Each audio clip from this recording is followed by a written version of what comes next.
Welcome to Rants TV, Travel and Events.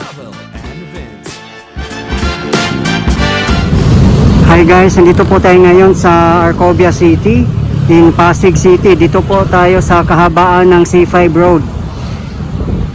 At ito po yung update natin today, April 16, 2025. Kahabaan ng C5 Road.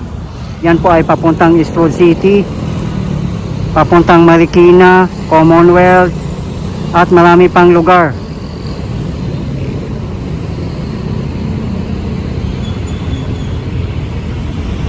Ang Arcobia City ay isa po ito sa pinakamalaking private development dito po sa Pasig City.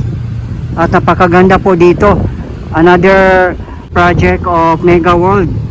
At sila po yung talagang gumagawa ng mga township.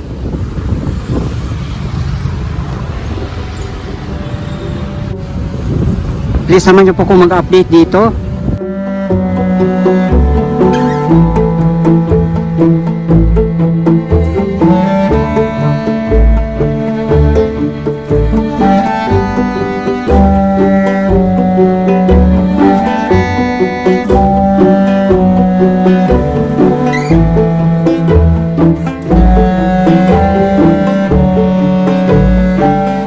Sa bungan pa lang po, ang dami na pong pwedeng kainan natin dito. May McDo, Popeyes.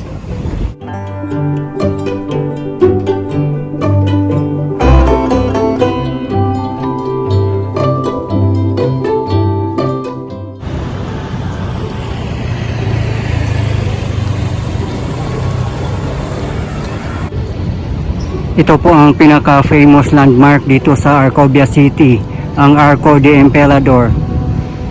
Sobrang ganda po. Dito po yan sa roundabout.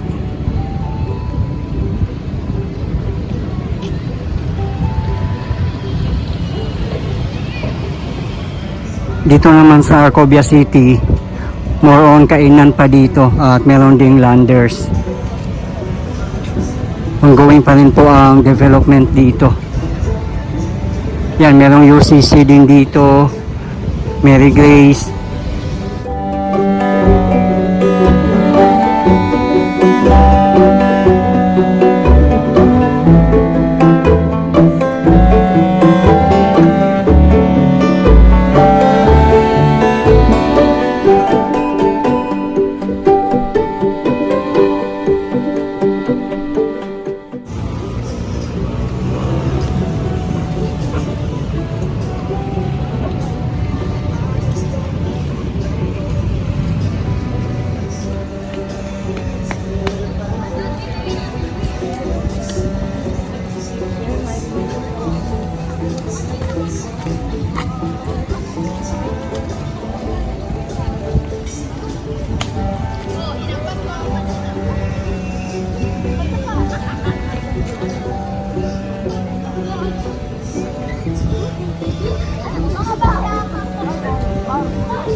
Meron din po silang transport hub dito. Ayan po, nasa tapat natin may mga bus, e-jeep at iba pa. Yan po yung bus po na nakikita natin ngayon ay papuntang Bicol. Ayan po, Bicol Isarog.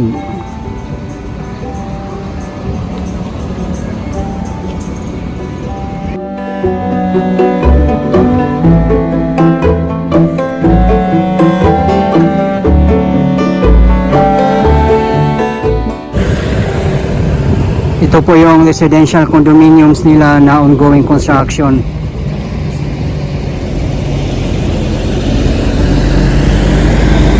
Grabe ang taas.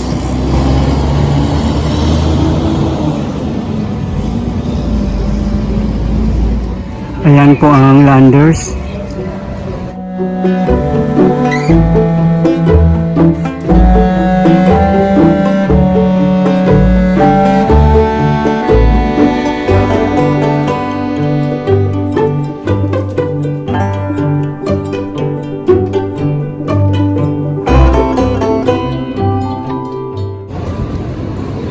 Pasya naman po tayo guys sa Bridgetown. Malapit lang po dito. Dito pa rin po sa kahabaan ng C5 Road. Pero yung Bridgetown, nandun na po yun ng Pasig City and Quezon City. Sa may boundary po yun.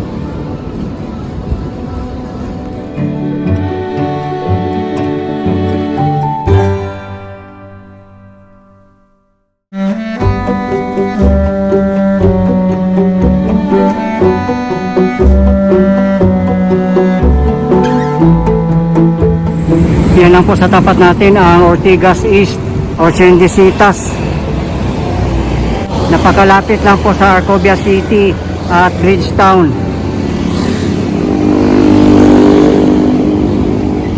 Ayan po ang Bridgetown sa tapat natin, yung mga magagandang building.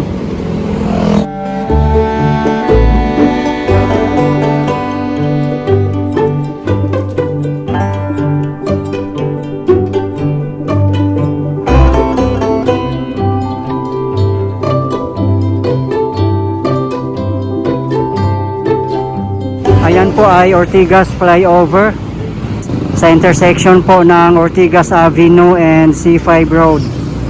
Kung didiretsuhin po natin ay papuntang Quezon City na po, Marikina at iba pang mga lugar. Kung pakana naman po ay papuntang Taytay, Cainta, Angono at iba pang lugar. Dito naman po sa pakaliwa ay papuntang Ortigas Center at iba pang mga lugar. Dito na po tayo guys sa Bridgetown. Sa bandang unahan po ang Parklinks at Eastwood City.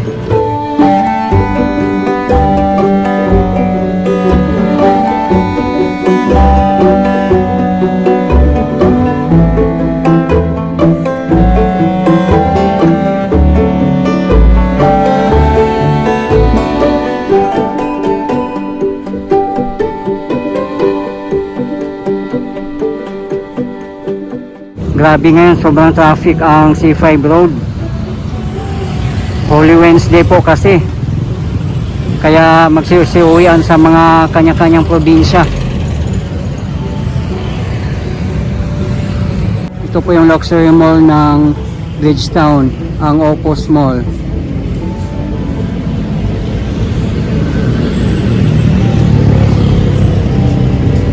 Nasa likod po nito ang The Victor, yung statue na napakalaki. Puntahan din po natin guys.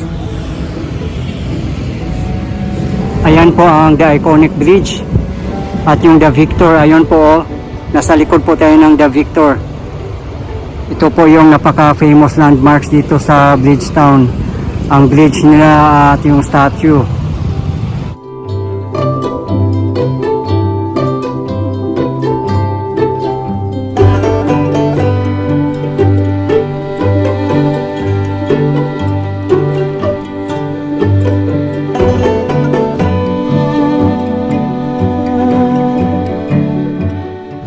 Ang developer po ng Bridgetown ay Robinsons Land Corporation or RLC. Dito pa tayo sa side ng Quezon City at pagtawid po natin ng bridge ay Pasig City na po. Kaya nahahati ang Bridgetown ng dalawang cities.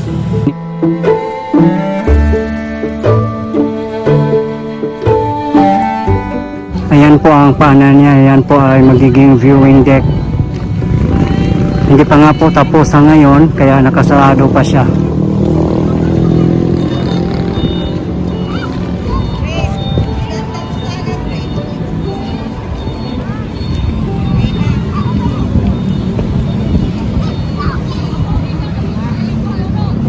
Maganda rin kasi dito may open park kaya as you can see ang daming mga tao dito. Meron ding bancheto dito. Ayun po oh.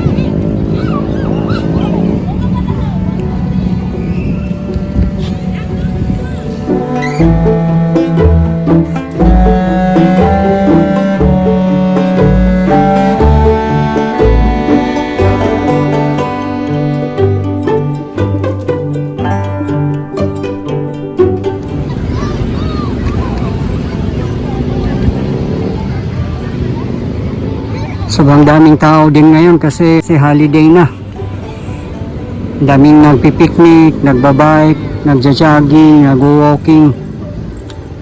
Open na open kasi yung park din dito, yun ang kagandahan. Lalo na yung kung gusto mo magbike dito, napakalaking area. Diyan lang po sa bandang unahan ang Amang Rodriguez, Pasig City. Nandito din po ang temporary Pasig City Hall. Ayan lang po sa tapat natin. Diyan po na area ay Rosario, Pasig City.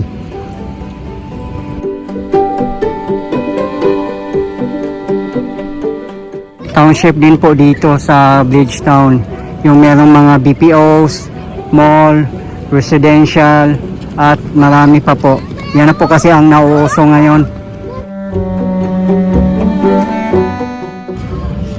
Meron din silang football field dito. Ayan po, maraming naglalaro.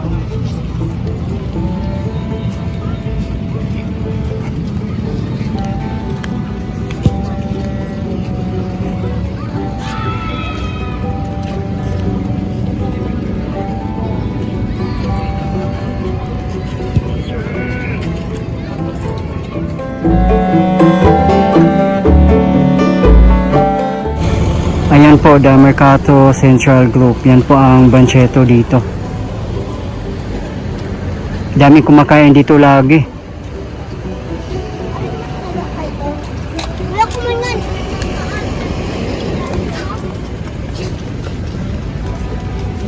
Napakadali lang pong pumunta dito sa Bridgetown. Napaka-accessible po niya. Along E. Rodriguez lang po siya o sa kahabaan ng C5 Road. At dito naman po sa kabilang side ay Amang Rodriguez in Pasig City.